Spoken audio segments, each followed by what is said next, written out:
샬롬. 저는 오늘 본문 말씀을 통해서 엘리야와 까마귀라는 제목으로 말씀을 상고하려고 합니다.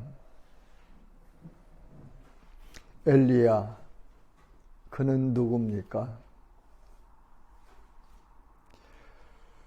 본문 1절에는 길르앗에 우거하는 자 중에 디셉 사람 엘리야가 그렇게 엘리야를 소개해요. 디셉 사람 엘리야. 이 열왕기 상에서 몇 번 이렇게 엘리야를 소개할 때 보면 다른 말을 사용하지 않고 디셉 사람 엘리야다 그렇게 기록하시거든요. 그러니까 아버지가 누군지 무슨 일을 한 사람인지 우리가 알 수 없어요. 그런데 이 엘리야가 오늘 이제 선지자로 이렇게 등장하는데 그 당시 시대에 참 암흑했던 깜깜했던 그런 시절이었어요. 엘리야의 이름의 뜻은 여호와는 하나님이시다 그런 뜻이라고 하지요. 그런데 그 엘리야가 사역하던 나라는 북이스라엘이었습니다. 이 북이스라엘을 우리가 이해하기 위해서 우리가 다 알지만 그래도 한번 이해하기 위해서 잠깐 북이스라엘과 유다의 관계를 조금 설명하고 넘어가고 싶어요. 열왕기상 11장에 가보면 솔로몬 왕이 하나님께서 그렇게 복을 주셔서 이전에도 이후에도 그렇게 솔로몬처럼 영화로운 삶 산 사람이 없었거든요. 그런데 말년에 솔로몬이 타락했습니다. 그래서 이방 여인들을 그렇게 왕비로 맞아들여서 그 여자들이 꼬이는 말에 넘어갔다고 합니다. 그래서 예루살렘에 각 나라에서 가지고 온 여인들이 가지고 온 종교를 예루살렘에다 다 혼합시켜서 예루살렘이 그 거룩한 성이 말하자면 혼합 종교의 원상지가 됐었어요. 그래서 하나님께서 솔로몬에게 매우 노하셨더라 그렇게 성경은 말씀하십니다. 그러시면서 하나님께서 내가 이 나라를 나누어서 두 나라를 세울 것이다 그렇게 말씀을 하시죠.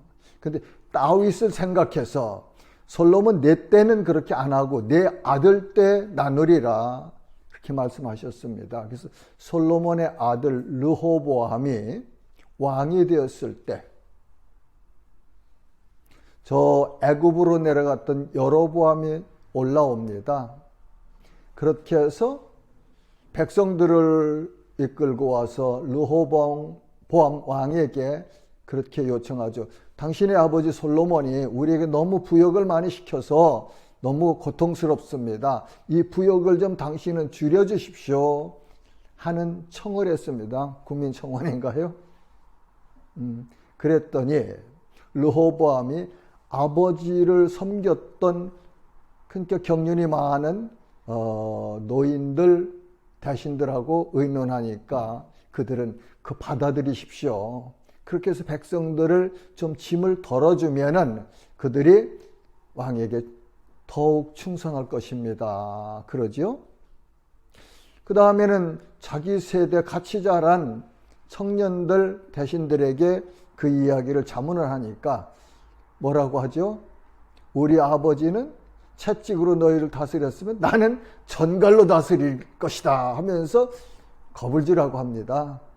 르호보암이 자기 친구들 젊은 사람들의 자문을 받아들여서 그 의견을 받아들여서 그렇게 대답을 했어요. 그러니까 여로보암이 이제는 나라에 소망이 없다 하고서 10지파, 야곱의 12아들 12지파 중에서 10지파를 이끌고 가서 북이스라엘을 세웁니다. 그리고 단과 베델에 금송아지를 만들어 놓고 여기서 예배하면 된다. 예루살렘에 가지 말고 너희는 여기서 예배하라. 그렇게 하죠. 르호보암 왕은 그래서 유다와 베냐민 두 지파를 가지고 남유다와 북이스라엘로 나누어서 전쟁도 하고 뭐 그랬습니다. 그런데 엘리야가 누구에게 말하느냐 보면 아합에게 말하되, 아합은 그럼 어떤 사람입니까? 아합은 북이스라엘의 제7대 왕이에요. 이 아합은 사악한 왕이었습니다. 아합이 어떤 사람이었는가 잘 보려면 우리 열왕기상 16장 29절부터 33절까지 보면 알 수 있어요. 제가 읽어볼게요. 유다의 아사왕 제 38년에 오므리의 아들 아합이 이스라엘 왕이 되니라. 오므리의 아들 아합이 사마리아에서 22년 동안 이스라엘을 다스리니라.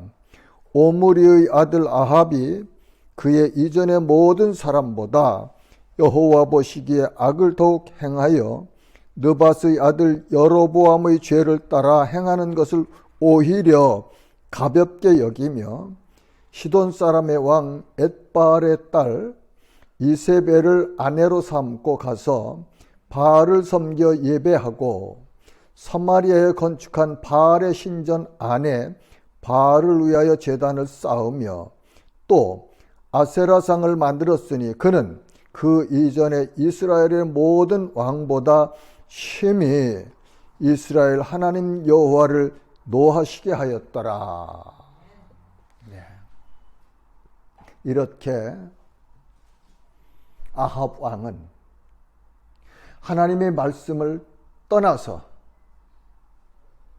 하나님을 저버리고 이방신들을 섬기며 그렇게 통치하였다고 성경은 우리에게 가르쳐 주십니다. 그럴 때에 엘리야가 아합에게 말하지요. 내가 섬기는 이스라엘의 하나님 여호와께서 살아계심을 두고 맹세하노니 내 말이 없으면 수년 동안 비도 이슬도 있지 아니하리라 하니라. 엄청난 폭탄 선언이네요. 이렇게 막강한 권력을 가지고 악을 행하고 있는 아합 왕 앞에 어디선가 나타난 디셉 사람 엘리야.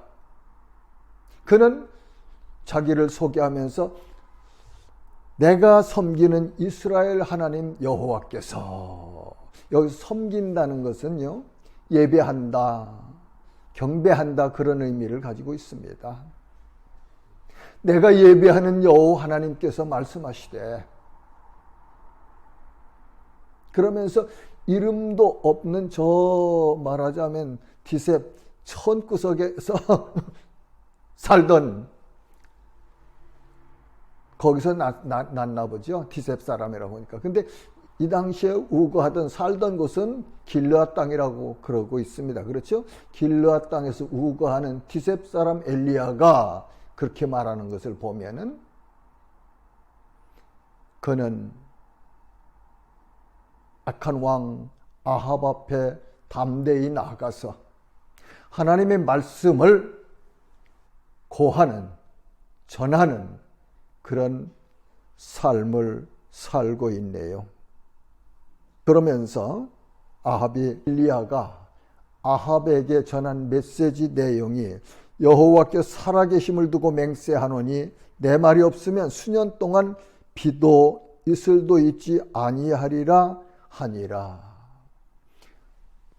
우로, 그렇죠?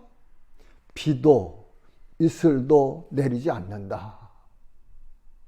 살 수 없죠. 살 수 없습니다. 엄청난 재앙이지 않습니까? 엄청난 재앙이에요.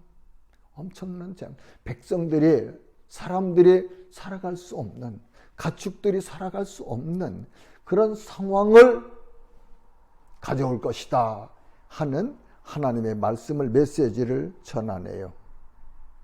하나님의 말씀이 엘리야에게 임하였습니다. 본문 2절에서 4절에 보면은 여호와의 말씀이 엘리야에게 임하여 이르시되 너는 여기서 떠나 동쪽으로 가서 요단 앞 그릿 시냇가에 숨고 그 시냇물을 마시라. 내가 까마귀들에게 명령하여 거기서 너를 먹이게 하리라. 하나님께서 엘리야에게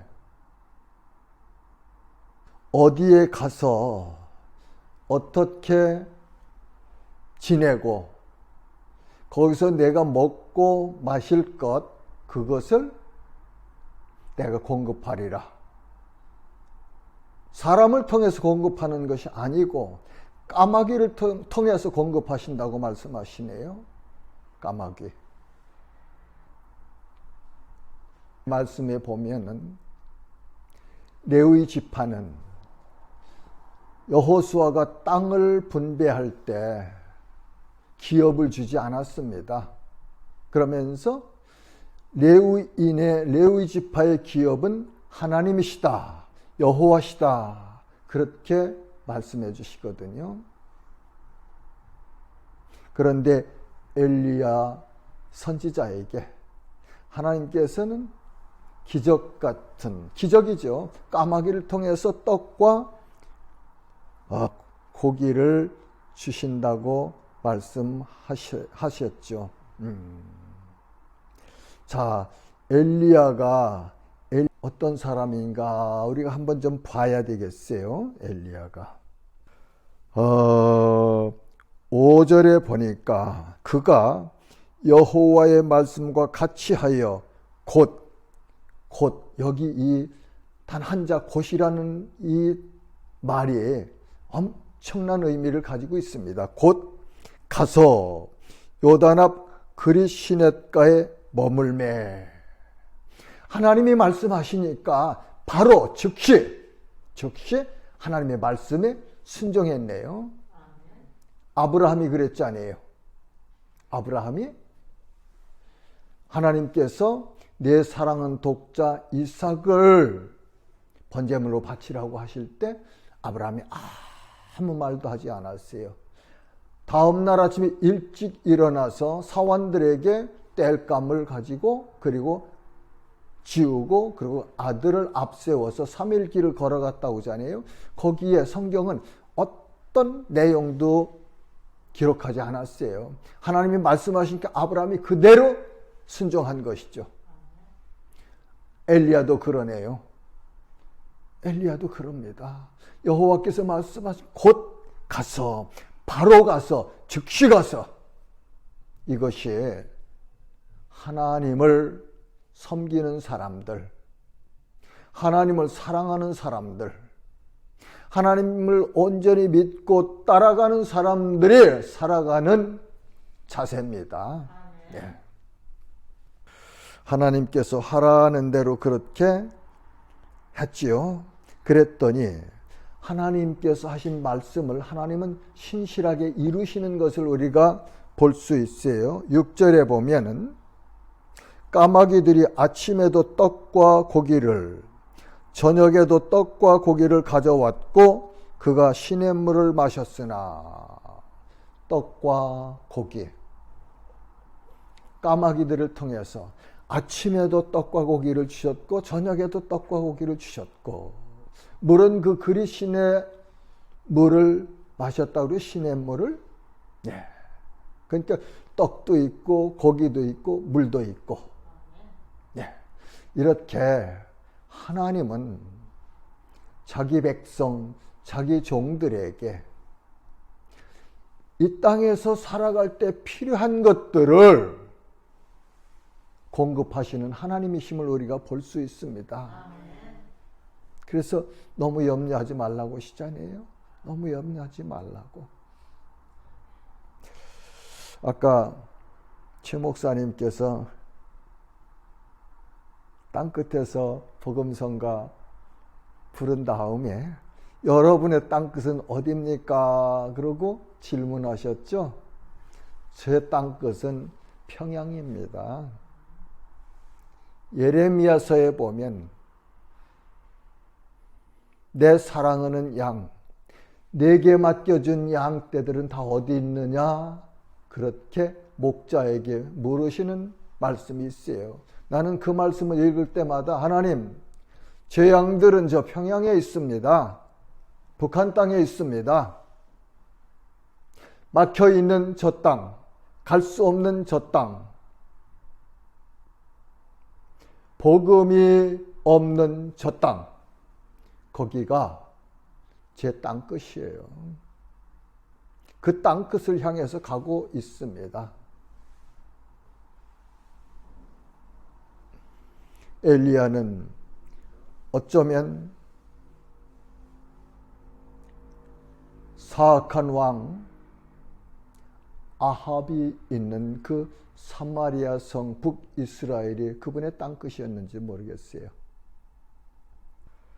이렇게 이름도 없고 가문도 없고 보잘것없는 아무것도 내놓을 것 없는 엘리야를 사용하신 하나님, 하나님의 말씀이 무조건 따라가며 즉시 순종한 엘리야와 같은 한 사람을 지금 이 시대도 하나님은 찾고 계실지도 모르죠.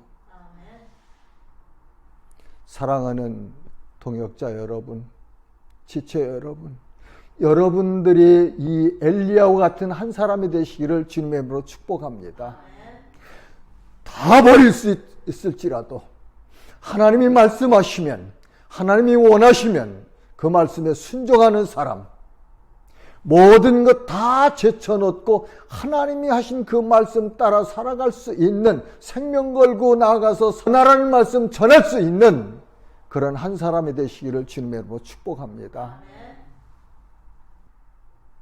자, 이제 말씀을 정리하려고 해요. 이 엘리야의 요 짧은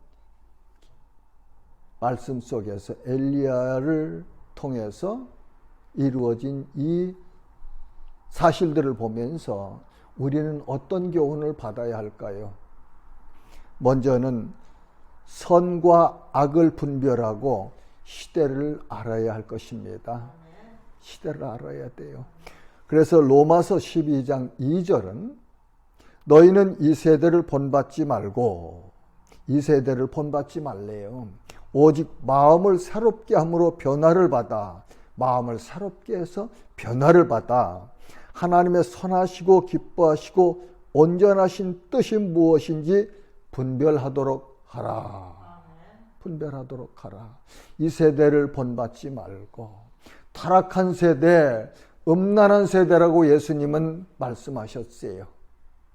이 세대 본받지 말고 하나님의 거룩하시고 선하시고 기뻐하시고 온전하신 뜻이 무엇인지 분별하도록 하라. 지금 전 세계가 제가 볼 때는 혼란스럽습니다. 팬데믹 코로나 19으로 인해서 전 세계 모든 사람들이 고통하고 있잖아요. 또 미국 대선, 이 대선을 통해서 미국이 제국이라고 하지 않습니까? 패권 국가예요. 그런데 그 패권 국가의 지도자를 세우는 일에서 지금 미국이 혼란스럽습니다. 그러면서 이 세기에, 이 시대에 힘 있는 두 나라 하면 미국과 중국이에요. 그런데 미국과 중국이 지금 대립하고 있지 않습니까? 뿐만 아니라 우리가 살고 있는 이 조그만 한반도 4300 몇 년 될 거예요. 우리 역사가. 그런데 외침을 850회를 받았다는 기록이 있어요. 한반도의 전쟁사를 보면은 그 얘기는 거의 5년마다 한 번 정도 외침을 받은 그런 약하고 서름 많은 고통 많은 나라 민족이었다 그런 의미입니다. 그런데 50년 6.25 전쟁이 일어났고 53년 7월 27일 날 휴전조인이 된 이후에 지금까지 한 70년 되겠네요. 그렇죠? 70년 다는 안 되지만 그 기간 동안 가장 전쟁이 없이 융성한 풍요한 그런 세대를 누리고 왔는데 지금 이 나라는 또 다시 어둠이 밀려오고 있는 그런 혼란스러운 세대, 그렇게 저는 보고 있습니다. 개인적으로. 시대를 알아야 할 것이에요. 그 다음에는 선으로 악을 이겨야 합니다. 악한 세력은 선을 무너뜨리려고 끊임없이 공격해 옵니다. 성경 말씀 곳곳을 읽어보면 그래요. 그런데 로마서 12장 21절은 악에게 지지 말고 선으로 악을 이기라, 그렇게 말씀하시죠. 그리고 로마서 12장 9절에는 사랑에는 거짓이 없나니 악을 미워하고 선에 속하라. 선, 우리가 가지고 있는 기준이 아닙니다. 선은 하나님 한 분만이 선이세요. 악은 그럼 뭐예요? 하나님을 인정하지 않고 하나님을 대적하는 세력이 모두가 악입니다. 그 악의 우두머리가 마귀 사탄이에요. 네. 그 다음에는 하나님의 말씀에 순종해야 합니다. 엘리야처럼요. 그래서 사무엘상 15장 22절에 보면 순종이 제사보다 낫고 듣는 것이 순양의 기름보다 나으니, 사울 왕이 사무엘 선지를 통해서 여호와 하나님께서 가르쳐 주신 말씀대로 행하지 않았어요. 그러면서 사무엘 앞에서 자기 변명을 늘어놓죠. 그럴 때 사무엘 선지자가 사울에게 한 말입니다. 그로 인해서 하나님께서 사울에게서 왕권을 빼앗아서 다윗에게 주셨다는 사실을 우리는 성경 말씀에서 확인할 수 있지요. 자, 마태복음 7장 24절에서 25절에는 예수님께서 산상에서 말씀을 가르치시고 결론을 지으십니다. 산상수훈 마태복음 5장, 6장, 7장인데 쭉 말씀을 하시고 결론을 지어주시는데 어떻게 말씀하시느냐 하면, 그러므로 누구든지 나의 이 말을 듣고 행하는 자는 그 집을 반석 위에 지은 지혜로운 사람 같으리니 비가 내리고 창수가 나고 바람이 불어 그 집에 부딪히되 무너지지 아니하나니 이는 주추를 반석 위에 놓은 까닭이요. 반석, 아주 견고한 바위 아니에요? 성경에서 반석은 예수님을 가리키세요. 민수기에 보면 이스라엘 백성들이 목이 말라 울부짖을 때 하나님께서 모세가 가지고 있는 그 지팡이로 바위를 치라고 하시죠. 그죠? 그래서 거기서 모세가 하나님 말씀대로 행했더니 바위에서 물이 터져서 이스라엘 백성들이 물을 마신 기록이 있는데, 바울 사도는 그 반석을 곧 그리스도다 그렇게 해석을 해 주었습니다. 자, 이제 엘리야의 사역을 보았는데,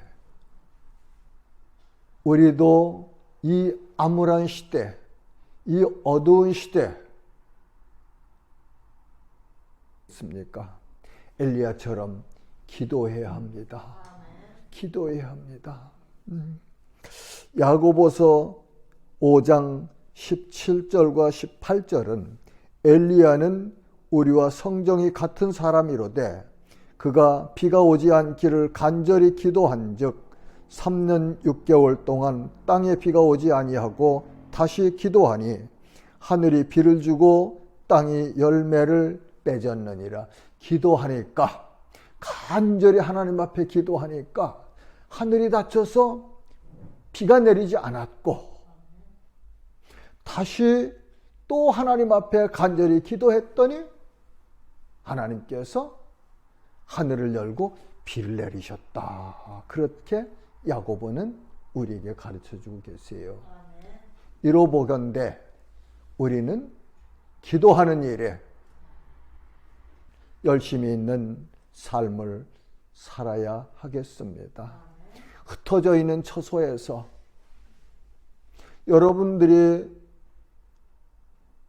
거하는 그곳에서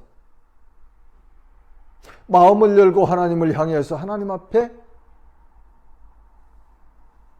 이 시대를 분별하고 이 시대에 하나님께서 우리에게 주실 평강과 그리고 우리 자녀손들이 살아갈 이 땅에 주님 다시 오실기까지 이 땅에서 우리 자녀손들이 살아갈 텐데, 하나님께서 은혜를 입혀주셔서 마음껏 여호와를 섬기고 하나님을 예배하고 찬송하고 하나님의 말씀을 배울 수 있는 그런 환경을 주십시오 하고 기도해야 되지 않겠습니까? 그리고 저 닫혀진 저 철책선 너머에 있는 북한 땅에도 예수 그리스도의 생명의 복음이, 우리가 들어서 믿고 구원함을 받은 이 복음이 저 땅에도 편만히 전파되는 날이 올 수 있도록 우리가 기도해야 돼요. 우리 기도가 너무 소극적이거나 아니면 너무 내 일신에 필요한 것들만 구하지 않는가 하는 생각도 들어갈 때가 많이 있습니다. 하나님의 뜻을 좀 넓게 이해하고 그 하나님이 소원하시는 것이 무엇인지를 깨달아서 그 기도 제목을 가지고 우리가 기도하는 그런 기도자들이 되시기를 주님의 이름으로 축복합니다.